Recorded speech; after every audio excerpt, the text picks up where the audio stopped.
amigos, de nuevo con todos ustedes para intentar de serles algo útiles en sus cuentas y en sus finanzas. Como siempre, estamos los habituales, Miguel Campoy, ¿qué tal? Buenas Miguel, tardes. buenas tardes. Y don Javier Pinel. Hola, muy buenas, gracias por lo de don.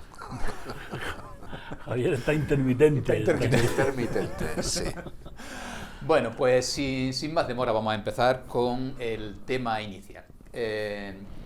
¿Cómo dar de alta una cuenta para recibir pagos de la Junta de Andalucía? Todos los que reciben pagos de la Junta de Andalucía necesitan tener su cuenta dada de alta, su cuenta del banco, en los servicios digitales de la Administración. Y vamos a ver cómo se hace esto. Quien recibe una beca, o un subsidio, o una prestación, pero también es cierto las empresas proveedoras de un bien o de un servicio, a la hora de que le abonen su factura correspondiente, van a tener que realizar este trámite.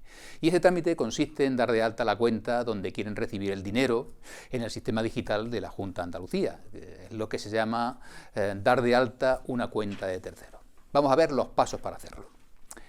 Para empezar, muchos, como es normal, tienen más de una cuenta, sobre todo las empresas, y les interesa recibir el dinero en una o en otra.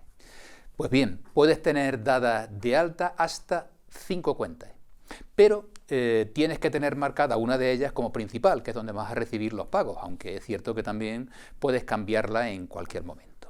Y vamos al grano. ¿Qué hay que hacer para dar de alta una cuenta? Primero, se puede hacer de forma presencial. Hay que descargar un impreso de internet que puedes encontrar pues, en un buscador, un formulario de mantenimiento de cuentas a terceros. Rellena el formulario y acude a entregarlo al Servicio Provincial de Tesorería de la Delegación de Gobierno. Y para eso, por supuesto, tienes que desplazarte a Jaén, en la sede que está en la Plaza de las Batallas, si no me equivoco.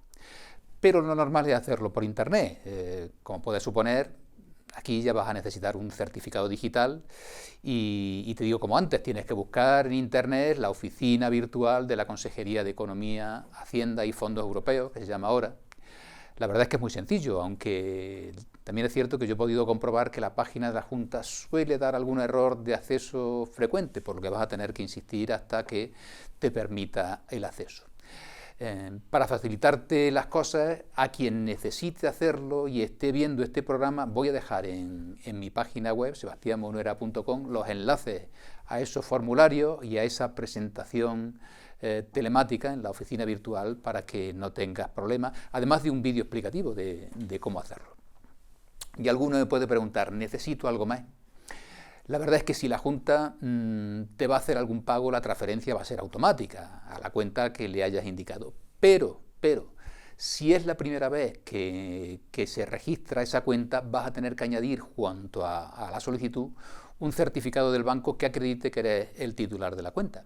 Y ese certificado lo tienes que pedir en tu oficina de tu banco, presencialmente, pero lo normal es hacerlo en su página web, en cualquiera de los bancos, porque es muy fácil hacerlo y además te lo proporciona de forma instantánea.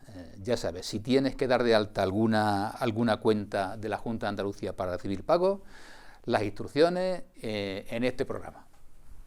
Sebastián, iba yo a decirte, ¿hay un número determinado de cuentas a las que dar de alta en ese Puedes dar de alta como máximo 5 cuentas. Esto.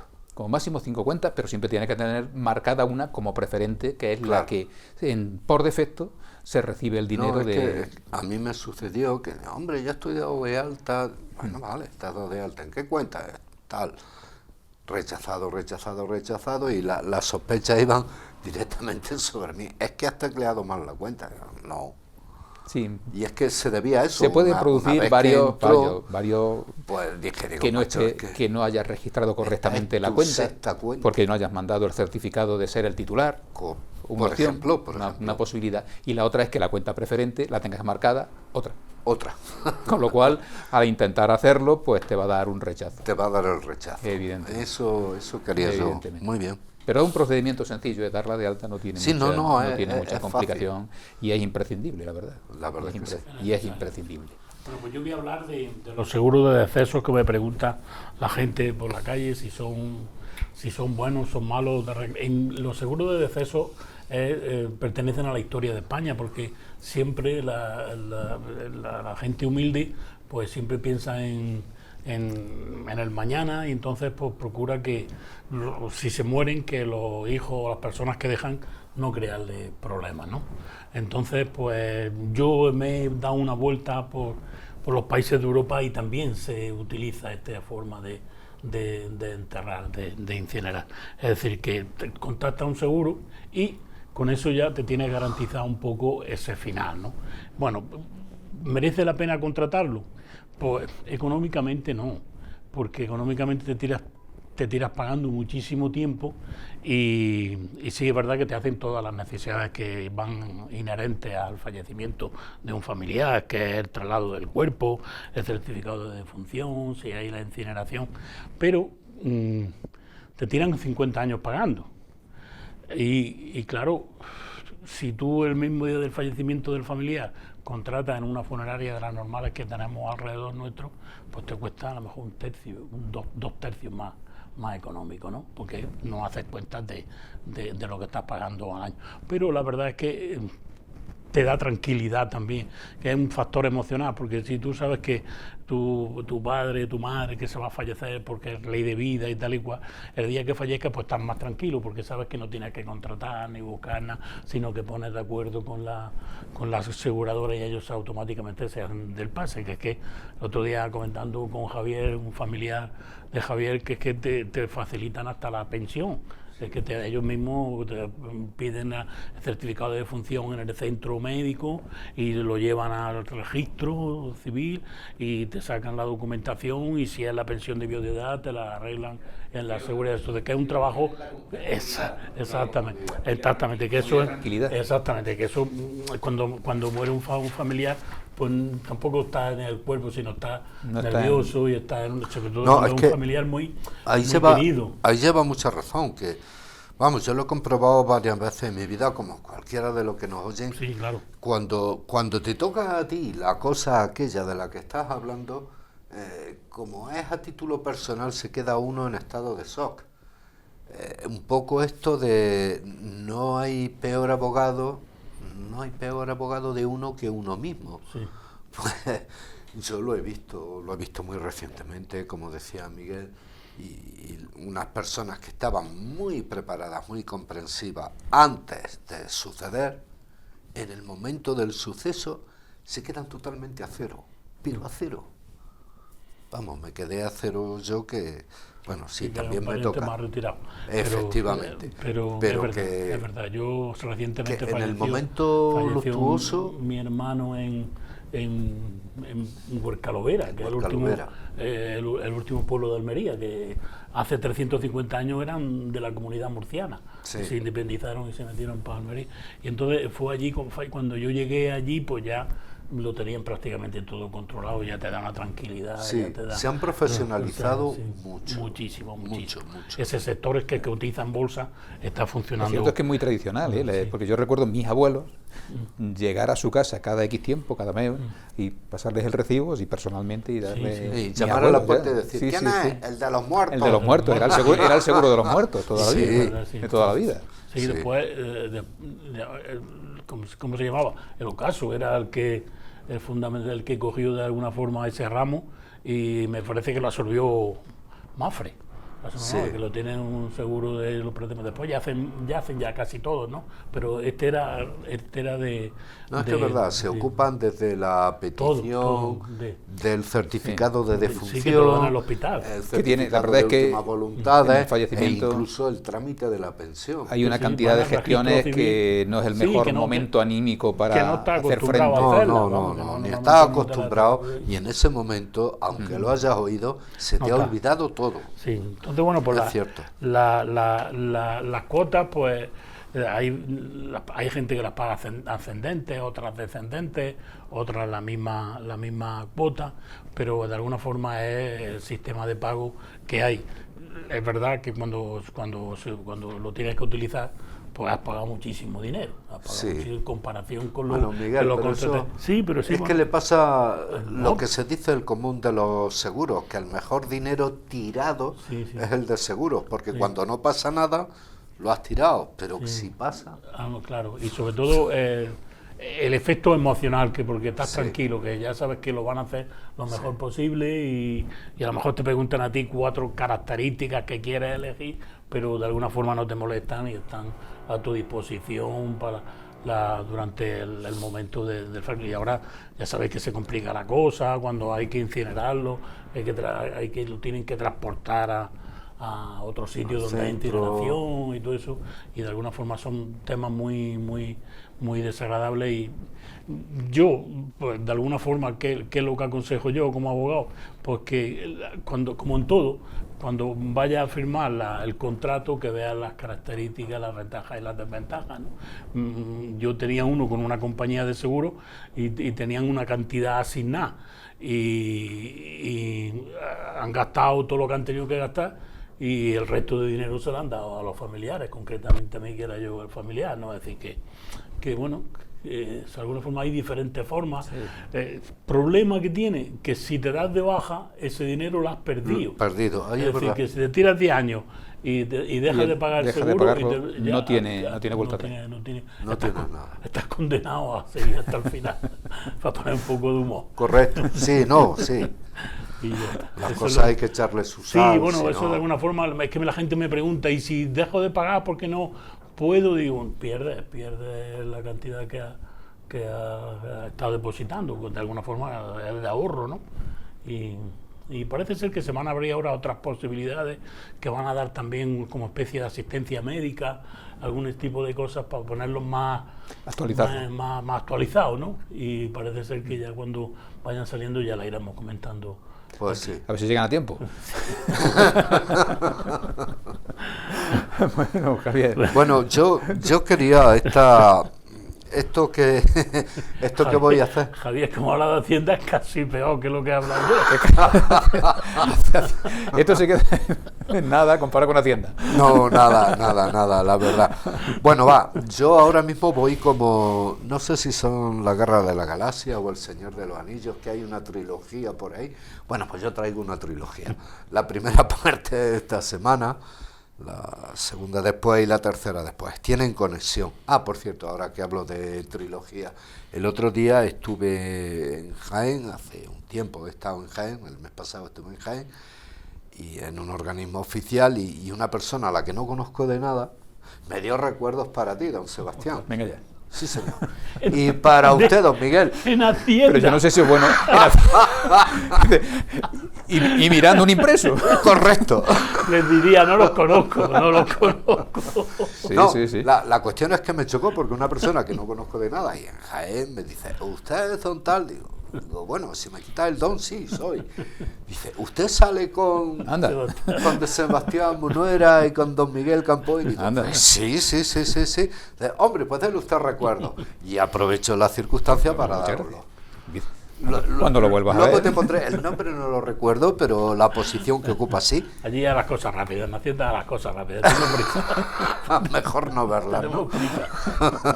Bueno, pues decía yo que iba a hablar de la primera parte de la trilogía, que es un nuevo sistema de reducción para la deducción de facturas fuera de plazo. Es del común saber de todas las personas que se dedican a mi ámbito, incluso del propio empresario, claro, que después de haber realizado una declaración que finiquita un año, aparece una factura. Vamos a entrar en las razones de por qué no aparecen. No son ilegítimas, es que no han aparecido. O bien porque estaba en el fondo del cajón, o bien por la fea costumbre que sigue existiendo de hasta que no me pagas la factura no te la doy. Y eso es un problema. Primero, porque si no existe la factura no se puede reclamar. Primer problema. Luego, económicamente no se puede reclamar. Y en segundo lugar, porque va a llegar un momento en el que hay que hacer una declaración y esa factura, si no está incluida, perjudica a uno o a otro. Es decir, claro, no beneficia a nadie. A nadie. Bueno, pero sí se produce el inconveniente, el malestar en el receptor de esa factura, o bien por olvido, o bien por descuido, o bien porque el emisor no la ha dado por esa absurda razón de que mientras no me la pagues no te la doy, de que se quedan ahí. Y vas a hacer tu declaración de IVA y esa factura no existió. Y vas a hacer la declaración de la renta y esa factura no existió. Y luego, pues sí existe, o bien porque la encuentras o bien porque te la han dado. Nosotros, los que estamos como responsables de vigilar la eficiencia en las declaraciones, pues ni pasamos como factura lo que es un presupuesto, ni lo que es un albarán, ni lo que es una entrega de pedido, ni lo que es de, oye, que fulanico le he comprado tanto, que me ha costado y que iba al 21%. Nada de eso lo asentamos. ¿Por qué? Pues porque cuando llegue la hora de la verdad y te pidan los libros, no tienes documento con lo que respaldar eso. Luego, es el propio empresario el que se está perjudicando. En ese perjuicio, hasta la fecha, podías arreglarlo, pero era el rosario de la aurora, arreglar aquello de que mire usted que me ha aparecido ahora una factura de hace 2 años, una factura del año pasado, en fin. Bien, pues está pendiente de ser publicada una orden ministerial que pone cierto orden en todas estas cuestiones respecto a las facturas que aparecen. Uno sabe que las ha tenido, uno sabe que las debe, uno tiene el presupuesto, uno tiene el albarán, uno tiene la hoja de entrega, pero no tiene la factura.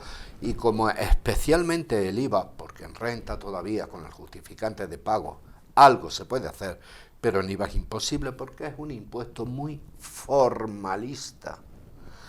O sea, don Miguel, usted me dice que está inválido y yo, aunque lo vea en silla de ruedas, tengo que decir que como el médico no me lo ha dicho, usted tiene 2 piernas. ¿Cómo hace la EBI? Por ejemplo. Bueno, pues con la nueva orden se elimina una gran cantidad, con la nueva orden que está pendiente de consolidar, pero todo apunta a fuentes fidedignas, al Colegio de Economistas, por ejemplo, de que se va a realizar. Por una parte que será obligatoria, ya no es que a ti te convenga o no, es que tendrás la obligación de rectificarte. Claro, yo aquí entre comillas y entre paréntesis y entre llaves y entre lo que queráis, pongo que habrá la obligación si le perjudica a Hacienda. Si no le perjudica a Hacienda, tú sabrás. Pero bueno, vale, existe la obligación. Habrá de hacerse en un modelo oficial. El que se apruebe por la administración. En la nueva declaración, eso es el chasis, ya veremos cómo se hace, habrá que incluir los datos tanto de la declaración original como los de la nueva. Permanecerán sin alterar los datos que sean constantes y habrá que especificar los datos que se hayan variado. Si sirve para aumentar esa declaración rectificativa, para aumentar el importe a ingresar o minorar la cantidad de volver a compensar, se aplicará en régimen de autoliquidación complementaria. Esto tiene su régimen sancionador, ¿vale? Pero inferior al que existe hoy. Y cuando la rectificación sirva para efectuar una cantidad a devolver, la tramitación se realizará con los plazos del momento y se abonarán los correspondientes intereses de demora. Porque en cualquier caso es una obligación del Estado, de la Administración, comprobar que las cosas son tales cuales uno las dice y si no las ha comprobado las da por buenas, luego es una forma de decir, en el fondo me he equivocado yo, Administración, por no controlarte. Como consecuencia de eso tú te has perjudicado, yo a ti te pago. A mí eso me parece fenomenal. No solamente que sea el ciudadano el que carga con las inexactitudes, sino que también sea la Administración que se haga responsable de allí donde nos llega. Y ahora, Javier, ¿qué se está haciendo? Hasta ahora mismo se hace eso. Se dice, mire usted que yo he presentado, y entonces lo que sucede, tú tienes derecho a hacerlo. Pasas tu correspondiente inspección, que no quiero decir que a partir de ahora no se pase. Ya veremos en esta trilogía que yo digo, que al final veremos que eso debe ser así. Uno debe solicitarlo, uno debe esperarse, pasar la correspondiente inspección, esperarse el tiempo procedente, la administración llegar a un acuerdo, comunicártelo, tú decir si estás o no de acuerdo con eso, y posteriormente al final, en cualquiera de los casos, terminas con una sanción por emisión de obligaciones, de tus obligaciones extemporáneas. Traca, traca. Es decir, que si vas a reclamar 100 euros y la sanción es de 250, estate quieto. Entonces, la ley lo que va a hacer es darle un poco de seriedad al tema, ¿no? Exactamente, ya lo anunció alguien en el ministerio, salió en la noticia, distintos periódicos, diciendo que Hacienda iba a levantar la mano por pequeños errores. Sí, con eso... Pues, pequeño es una palabra un tanto relativa. Y también yo, esto es cosecha mía propia, errores, también lo considero una acepción relativa respecto del tema que estamos hablando. Porque no es un error mío que alguien no cumpla con sus obligaciones y me dé la factura que me debe. Esta normativa que está pendiente de entrar se va a referir a facturas de qué periodo.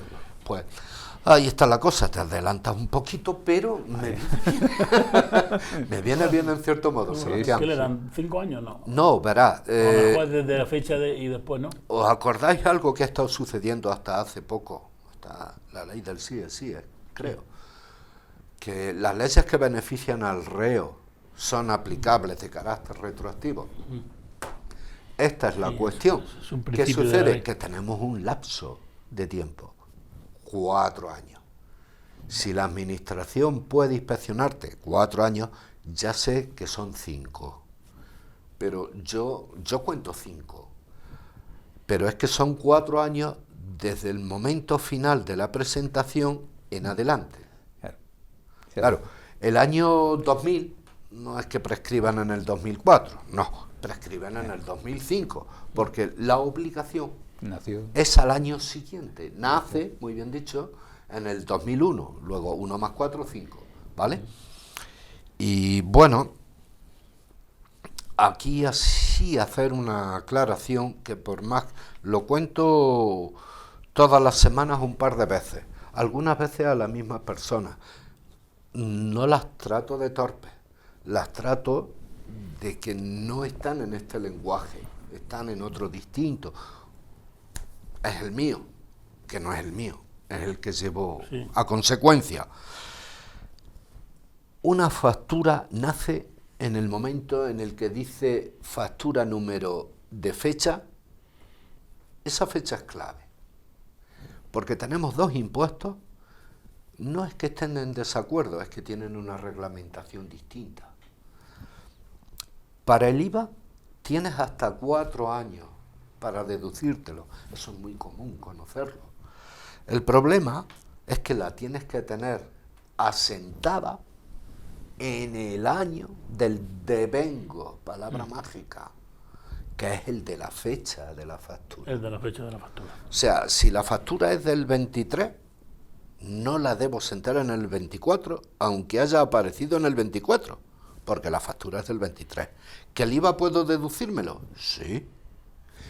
Pero si no está registrada ahí, no me la puedo deducir, porque no existe.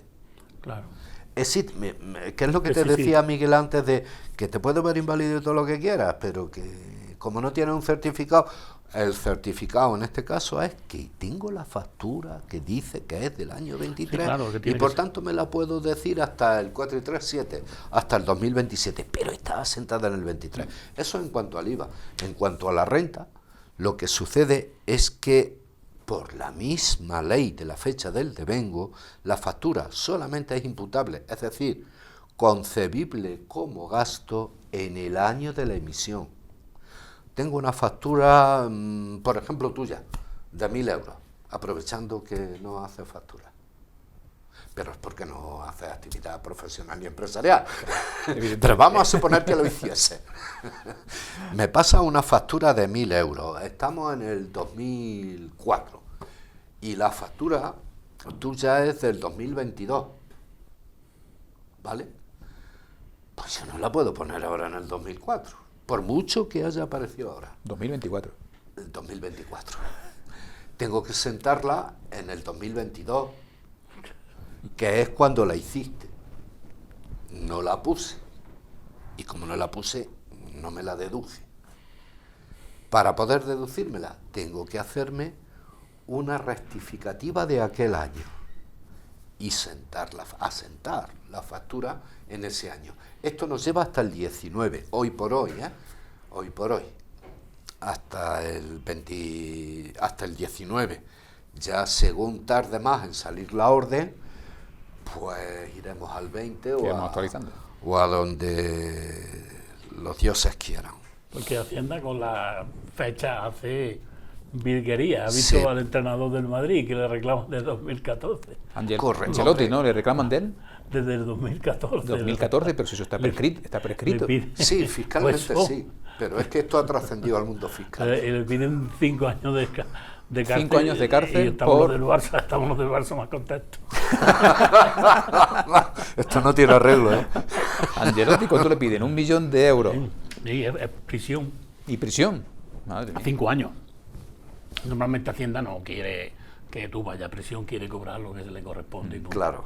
Por lo visto son en los derechos que ceden ellos a las compañías, Adidas y todo eso, es mucho dinero y se escapa mucho Lo que tú dinero. decías, ¿el inspector de qué partido es? ¿El Barça? ¿De qué equipo? Vamos. Hay dos posibilidades, del Barça o del Atlético.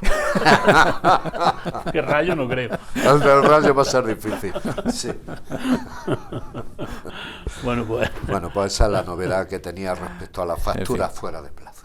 Bueno, yo creo que hemos tocado todos los palos. hemos dado un tema interesante el de Javier. Sí, Hemos dado a mí un siempre me quedaba esa duda, facturas que a lo mejor te las dan más tarde o Sí. que dice es que no las voy a cobrar, a ver cómo las meto y tal igual. No, es que te voy a decir que la legislación española es una isla. No somos una península, no somos la península ibérica, somos la isla ibérica hablando en términos fiscales. Europa va por un camino y nosotros a veces nos damos de tortas con la reglamentación europea que da hasta vergüenza. Y bueno, las cosas se van aproximando. Claro, hombre, es lógico. Se van Como tiene aproximando. que ser. En fin. Bueno, yo creo que por lo menos hemos resultado de utilidad a algunos Sí, es verdad. de Esperemos que quienes sí. nos están escuchando.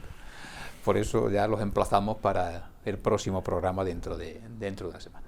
Amigos, hasta entonces. Hasta el próximo día. Hasta Venga, el un próximo abrazo día. a todos. Adiós. Gracias.